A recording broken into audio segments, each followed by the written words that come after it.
കറുപ്പ് റാണി പേരാലിൽ എന്നെ തളക്കനടിച്ച ആണി നിന്റെ കണ്ണു പെട്ടത് മൂടം പോലും ഞാൻ അരികിൽ വാന്നി അതര മധുരം എനിക്ക് താന്നി. ഹലോ, ഇന്ന് നമ്മൾ എങ്ങോട്ടാണെന്ന് ചോദിച്ചാൽ എളമണ്ണൂരോട്ട്, അതായത് നമ്മുടെ അടൂർ പോകുന്ന റൂട്ട്. അവിടെ ഒരു വാവയെ കാണാൻ പോവാണ് ഗൈസ്. അപ്പോൾ നിങ്ങൾ ഈ കൊച്ചിൻ്റെ ചാനൽ തുടങ്ങിയപ്പോൾ തൊട്ട് ഇതേ ഉള്ളല്ലോ. അതെ, എന്തോ ചെയ്യാനാണ്. അയ്യോ, വണ്ടി കയറിയപ്പോഴാണ് കണ്ടത് ഷാളിൻ്റെ തുമ്പത്ത് എന്തൊക്കെയോ പപ്പം പൂടെ. അങ്ങനെ ഞങ്ങൾ യാത്ര തുടങ്ങി. പോകുന്ന വഴിക്ക് മൂത്തമ്മ ഒന്ന് പിക്ക് ചെയ്യണം. ഇതാണ് ഗൈസ് എൻ്റെ പൊന്നോമനയായ മൂത്തപ്പം. പുള്ളിക്കാരി 1 മണിക്കൂറായിട്ട് പത്രാവർ നിൽക്കുമായിരുന്നു. അതിൻ്റെ ദേഷ്യമുണ്ട് മുഖത്ത്. പിന്നെ ക്യാമറ ഓൺ ആയതുകൊണ്ട് ഒന്നും പറഞ്ഞില്ല. പിന്നെ ഞങ്ങളൊരു വടയൊക്കെ കഴിച്ച് ഇങ്ങനെ നൈസിന് പോയി. പെട്ടെന്ന് അവിടെ എത്തി. വലിയ ദൂരമൊന്നുമില്ലായിരുന്നു. ഈ നടന്നു വരുന്ന ആളെ ഞാൻ പിന്നെ പരിചയപ്പെടുത്താം.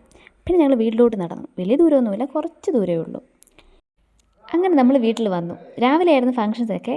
നമ്മൾ ഉച്ച കഴിഞ്ഞാണ് വന്നത്. ഇതാണ് അദ്വിക. ഈ വാവയെ കാണാനാണ് നമ്മൾ വന്നത്. വാവയ്ക്ക് ഇപ്പോൾ 1 വയസ്സായി. വന്നപ്പോഴേ കൊണ്ടുവന്ന് ഗിഫ്റ്റ് അങ്ങ് കൊടുത്തു. പക്ഷേ പുള്ളി ഇമ്പ്രസ് ആയില്ല ഗൈസ്. കാരണം പുള്ളി കരച്ചിലോട് കരച്ചിലും. കാരണം രാവിലത്തെ കേക്ക് കട്ടിങ്ങും പിന്നെ റിലേറ്റീവ്സിൻ്റെ കയ്യിൽ മാറി മാറി എടുപ്പെല്ലാം കൂടെ ആയപ്പം പുള്ളി ആകെ ക്ഷീണിച്ച് വലഞ്ഞ് മൂശാട്ടയോട് കരച്ചിലും. പിന്നെ ഞാൻ അവിടുത്തെ ഫിഷ് ടാങ്കൊക്കെ നോക്കി ഇങ്ങനെ നിന്നപ്പോൾ കുറച്ച് പിള്ളേർ പ്രിയേഷേൻ്റെ കല്യാണ ആൽബം എടുത്തുകൊണ്ട് വന്നു. അതിൽ ഞങ്ങൾ എല്ലാവരും ഉണ്ട് ഗൈസ്. ഞാനത് തപ്പി കണ്ടുപിടിക്കുമായിരുന്നു. ധാ നിൽക്കുന്നു മൂത്തമ്മയും അമ്മയും. അയ്യോ പഴയ കോലമാണ് ഗൈസ്. തൊട്ട് താഴെ ഞാനും കല്ലു നിൽപ്പുണ്ട്. അയ്യോ മരിയോ. പിന്നെ ഞങ്ങൾ വന്ന് പരിപാടിയിലോട്ട് കടന്നു. പിന്നെ ഈ ഇരിക്കുന്ന 2 പേർ, രണ്ടും എൻ്റെ അനിത്യന്മാരാണ് ഗൈസ്. പക്ഷേ ഇവർ 2ാമത്തെ പന്തിയാണ്. ആരോടും പറയില്ലെന്ന് പറഞ്ഞു. ഞാൻ ആരോടും പറയുന്നൊന്നുമില്ല. യാത്രക്കാരി നെഹിഹെ. പിന്നെ അങ്ങ് അറ്റത്തിരിക്കുന്നത് എൻ്റെ വകയിലൊരു കൂടപ്പുറപ്പായിട്ട് വരും. പുള്ളി എന്നെ സൗന്ദര്യം ആരെയും പ്രദർശിപ്പിക്കത്തില്ല. പിന്നെ വലിയച്ചന്മാരെല്ലാവരും പറഞ്ഞു ക്യാമറയും കൊണ്ട് നടക്കുന്ന കൊള്ളാം, ഞങ്ങളെയൊക്കെ പകർത്തിക്കോണം. ഞാൻ പറഞ്ഞു ഉറപ്പായിട്ടും.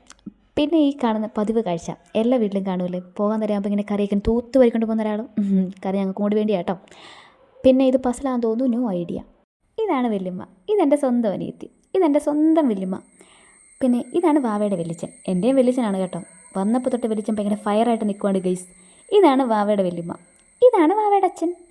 ഇത് വാവയുടെ അമ്മ. പിന്നെ പോകാൻ നേരം വാവയ്ക്ക് കെട്ടിപ്പിടിച്ച് ഉമ്മയൊക്കെ കൊടുത്ത് ടാറ്റയൊക്കെ പറഞ്ഞ് അപ്പോഴത്തേക്കിനും എൻ്റെ വല്യമ്മ ചിക്കൻ കറിയുടെ ടിന്നുമായിട്ട് വന്നു. അതെൻ്റെ അമ്മ 2 കൈ നീട്ടി സ്വീകരിച്ചു.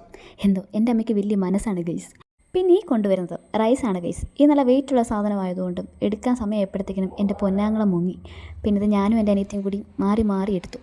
പണി കഴിഞ്ഞപ്പോഴത്തേക്കിനും എൻ്റെ 2 ചേട്ടന്മാരും വന്നു. പിന്നെ ഞങ്ങൾ തിരിച്ച് വീട്ടിലോട്ട്. നേരെ നമ്മൾ വീട്ടിലോട്ടല്ല, നേരെ നമ്മൾ അമ്മയുടെ വീട്ടിലോട്ടാണ് ഗൈസ്. കാരണം ഇപ്പോൾ വണ്ടിയിൽ 3 പേരുണ്ട്. അവരെ നമുക്ക് അമ്മയുടെ വീട്ടിലോട്ട് ഇറക്കണം. ഒന്ന് എൻ്റെ അനിയത്തിയും, ഒന്ന് വല്യമ്മയും, ഒന്ന് മൂത്തമ്മയും. പിന്നെ അമ്മയുടെ വീട്ടിലോട്ട് പോകുന്ന റൂട്ടെന്ന് പറഞ്ഞാൽ ഇച്ചിരി വനത്തിൻ്റെ ഉള്ളിലോട്ടാണ്. അത് ഞാൻ വേറൊരു വീഡിയോയിൽ ക്ലിയർ ആയിട്ട് കാണിച്ചു തരാം കേട്ടോ. കാരണം കുറേ കാര്യങ്ങളുണ്ട് കാണിക്കാം. അങ്ങനെ നമ്മൾ വീട്ടിലെത്തി. എന്നിട്ട് ഫ്രൈഡ് റൈസൊക്കെ പങ്കുവെച്ചു.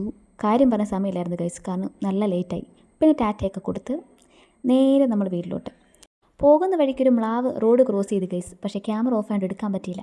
അതങ്ങനെയല്ലേ വരും. അങ്ങനെ നമ്മൾ നല്ല ലേറ്റായി വീട്ടിലെത്തി. അങ്ങനെ ഇന്നത്തെ പരിപാടി കഴിഞ്ഞു. ബായ്.